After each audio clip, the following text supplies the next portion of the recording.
இயேசுவின் அன்பு இதயங்களுக்கு காலை வணக்கம். இந்த நாள் உங்களுக்கு ஆசீர்வாதமாக அமைய வாழ்த்துக்கள்.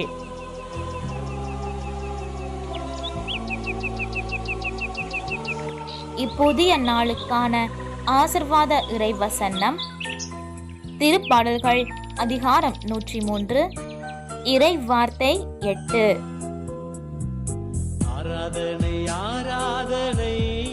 ஆண்டவர் இரக்கமும் அருளும் கொண்டவர், நீடிய பொறுமையும் பேரன்பும் உள்ளவர். அற்புதமே அதிசயமே